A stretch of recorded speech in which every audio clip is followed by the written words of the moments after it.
My name's Adam. I'm here actually presenting for my colleague Yubo, who couldn't make it. And we're going to be talking about strategies and techniques for accelerating LLM loading and inference using various optimization techniques. So the background is largely with a lot of LLM inference, especially on the edge and in different devices. We've found that it's quite challenging with some of the model sizes to do inference on device. So because of that, and the complexity of the software stacks and things like that, it requires quite a bit of resources. And the current solutions that we've been exploring are things like model as a service. And in this case, model as a service, if you're not familiar, is a cloud-based delivery model system that allows like an elastic deployment of LLM inference across lots of different platforms, usually in the enterprise space. And it basically means that we can deploy a model on the fly with like a one-click action. And examples like this are OpenAI, Huawei Model Arts, et cetera. But deploying models as a service comes with a very large downside, and that is the loading of the model. So what we've found through our research is that a big component of this time in terms of bringing up the service for inference is spent in just loading the model. There's a certain amount of it in framework init, container bring up. There's some of it in terms of the inference, but a huge amount of that latency is actually loading the model. So you can see in the diagram, loading all the tensors from storage into the different accelerators, just parsing metadata, loading it just right off the file system takes a huge amount of time and resource. So in addition to seeing inference services get started quite often, we have a scaling factor where we have lots of different clients all asking for it at the same time. And for example, it might even take, in some cases, like an hour to get like a DeepSeek model to come up on enterprise level service from remote storage. So it's a big barrier. So therefore, it's important to optimize model loading. And currently, from previous conferences like Blitzscale and serverless LLM, these types of techniques exist. A big disadvantage, though, from some of these techniques is like in Blitzscale, they leverage NVLink, which is fantastic, but it's a single source solution from one provider. And serverless LLM, while also quite cool, it requires a model change format. A change in the model format, which in itself isn't a big deal, but from a production point of view, this becomes a huge barrier in terms of customers using your infrastructure, asking them to change their model, asking them to convert your model, or dedicating resources to converting these models on the fly isn't really in keeping with what we're after. And from a compatibility point of view, we'd like to keep things where the model is mostly a black box and we don't touch it. So in terms of deployment, we need a load optimization that's transparent to the LLM inference. It can manage different software stacks from different LLM providers. And like if you go to Hugging Face and things like that, they're all different. All the formats are different. And we'd like it so that also any optimization we do to the OS or to a subsystem of the OS doesn't require an actual modification directly to the kernel code, for instance, because on the enterprise side, deploying this fix or deploying changes to OS infrastructure can be quite challenging in terms of keeping fixes, keeping updates. We're talking thousands of server blades. So it can be quite daunting. We don't want to have that. And then finally, as an optimization, we'd prefer not to have a hardware dependency for obvious reasons. So, I guess I spoke right through that. So, in general, like any other provider, we want to keep our solutions as compatible as possible, as accessible as possible, and as interoperable with all our other vendors as possible. So to achieve like state-of-the-art performance, we have to also maintain compatibility. So here is an analysis of the file system cache policy. This is largely Linux, while doing model loading. So you can see Quen and Llama. You can see sort of like the different phases and the bandwidth usage of the SSDs essentially. It's not very high in terms of init, not too unexpected, but during model load, we're not anywhere close to saturating SSD bandwidth usage, which means we're not being very efficient in terms of bandwidth availability while loading the model. And then finally, well, once inference starts, we're not really interacting with the I/O system too much. So you can sort of see we're not effectively using our idle SSD bandwidth. The other thing that isn't quite obvious to the graph, but we're not really managing the affinity properly as well when we're using the default caching strategies. We need to make sure that different accelerators and different pieces of data from the model are actually loaded properly. And in some cases, we've seen incorrectly loaded to different NUMA nodes. And then finally, the third observation that we've noticed is the eviction policy isn't just not optimal, it can be actually killer to us in terms of evicting recently loaded data, because the model doesn't work like a standard process. It doesn't load linearly in any way. We could have actually loaded a tensor in and then loaded another one and then evicted the one we just loaded before we actually managed to preload the MPU with the data. So we can actually be thrashing the file system cache quite heavily. So motivations and challenges, what did we want to, well, obviously we're motivated. What is it, how are we going to approach this problem? So the first element that we approached, the first element of our solution essentially was designing a page cache framework, essentially, that would allow us both the flexibility we need on a per model or even per vendor basis, but at the same time allow us to still maintain that black box approach to models. So the authors of the paper, they basically presented a somewhat unique programmable page cache concept. And essentially, they deploy user space defined profiles per model. And they stack this and they intercept, they basically create a routing-based file system, which is effectively a unionized file system on top of existing VFS operations. And they redirect certain types of events that they're interested in. They're not covering all file system operations, but largely just read interception and file attribute sort of metadata elements. And they intercept these actions, and they basically use that to create a sort of high-level eventing system, and they redirect those events through a user space procedure call into a cache policy runtime. So you can see sort of the building blocks of, we have an eventing subsystem to expose some of the page cache events that we need to be aware of, such as misses in the cache, eviction, things like that. We have a high-level user space policy that is exchangeable, changeable, as well as definable per model. And then we have sort of the middle alley, which actually the policy executor and the driving system and the management of the cache in between. So we can walk through a very basic key workflow element here.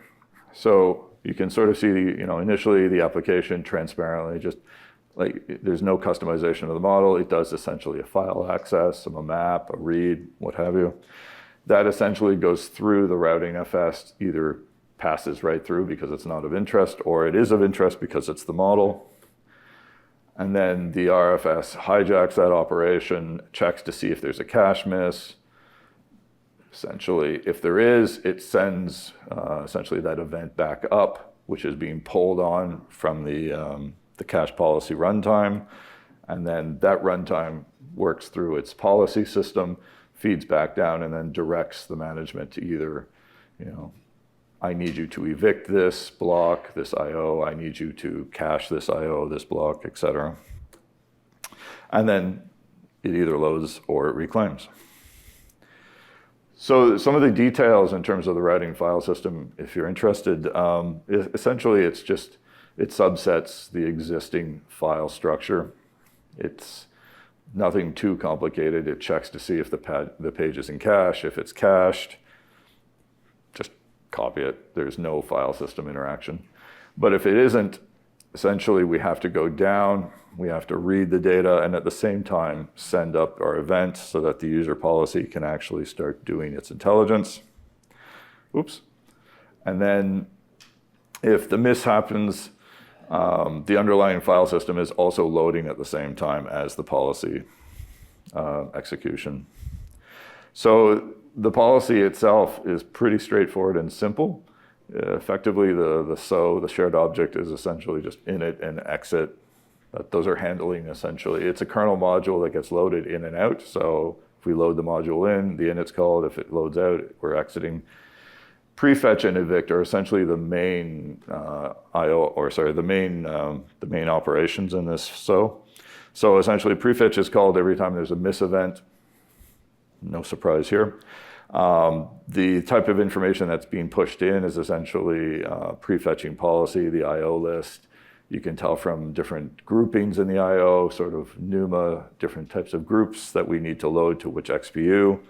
And then the eviction side of it is just what you can imagine. It's essentially called when memory usage exceeds a certain level, because we are still constrained by certain memory realities. And then some other special, essentially, miss IO policy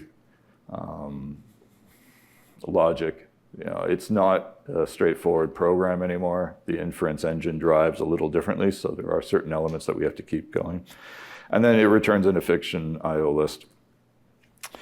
So on top of the page cache subsystem, which is fairly straightforward, we build a model accelerated IO system on top. And this is effectively where the extra logic builds up in terms of IO policy. So here we're going to build an IO pattern per model whose job is essentially to accelerate and preload all the model elements as fast as possible. So we want to maximize our bandwidth usage for the storage. We want to minimize the amount of eviction that we want to unnecessarily avoid.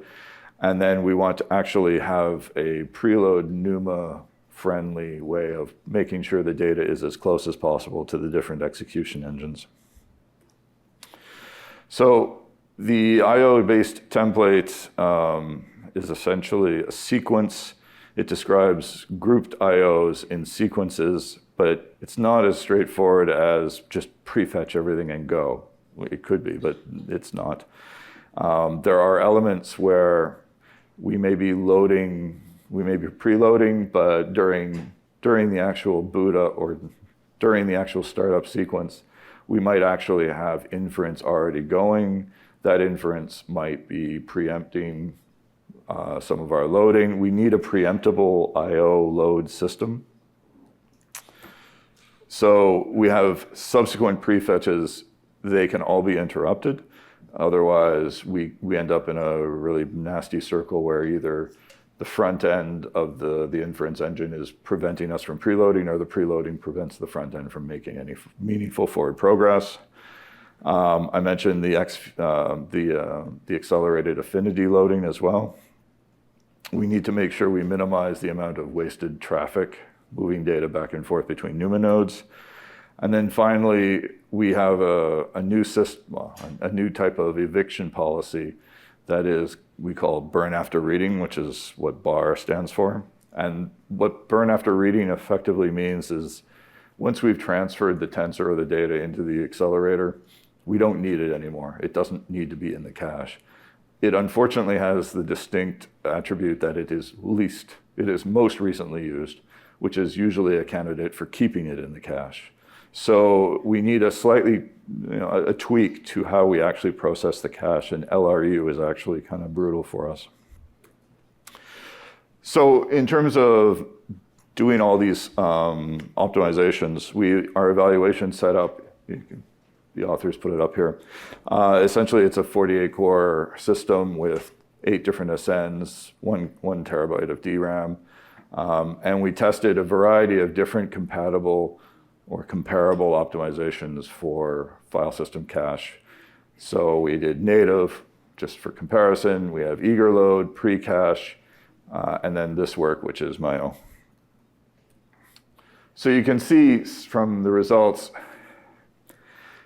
the left is effectively, you can think of it as no memory constraint. You can have as much RAM as you want for this particular container, and then the one on the right is more restrained, more realistic, 64 gig memory constraint on the container. So you can see when there's no memory constraint and the world is your oyster, you can go as fast as you can. There is not a huge element in terms of optimization. But as soon as we start constraining that RAM, as soon as the decision and the policy has to be made to actually do something, you can see our actual latency drops quite significantly compared against native pre-cache and other approaches. So in terms of bandwidth utilization, it might be a little hard to read on the screen. I don't know if my pointer is actually going to make it, but yeah. So you can see where same setup, unconstrained, constrained. So in the constrained case, which is the more interesting one, you can see overall latency for MAIO is shorter, which is the top arrows at the top in terms of where we actually can begin the inference engine executing compared to eager load, native, or in some cases, you can see prefetch sort of just keeps petering on and on. And from what we found in the analysis was that basically its eviction policy was constantly kicking out valid data before it got a chance to use it. So it was almost slower loading in some cases. And then finally, the overhead of the actual subsystem that we've created. It's overall the introduced overhead is measured around 3-4% in terms of transactions. But as you can see, the scale in terms of overall usage on these systems is pretty much in line with native performance. So overall, there's no strong impact. But by gradually breaking down the performance in various forms, so P, A, and E is basically prefetch, E is eviction, and then A is the affinity element. You can see sort of the breakdown in terms of where the major gains are being held. So basically, the eviction policy pays off huge amounts of dividends, and then the prefetch is also a big component, whereas affinity does deliver a little bit. But stacking all the different elements in terms of P and A and E yields the best result. And then finally, in terms of real-world deployment, we did an actual evaluation across a real-world server class system, and we found that MAIO delivers basically about 20 to 28% compared to native. But it performed the best when we started creating constraints on the system, which effectively tells vendors we can actually partition our systems a little more flexibly and still gain the benefits from our optimization. And in fact, the more work we have to do, the better we perform. So no resource constraints, we're about the same. Major resource constraints, we are considerably better, which is what we want to see on production. So in conclusion, the authors found that the analysis of impact and the impact of different cache policies played a huge role in terms of efficiency and load. They also found that various policies essentially created an element where we had low bandwidth utilization of what we could do efficiently. We had very much a lack of affinity in terms of managing the page cache. And on top of that, even when we were doing full throttle, we were experiencing a huge amount of cache thrashing. So we built an optimization that was a page cache system on top with MAIO on top of that, creating a non-intrusive, flexible, and lightweight optimization that is vendor neutral. And then created a new technique in terms of eviction policy called burn after reading. And that's it. Thank you for your time.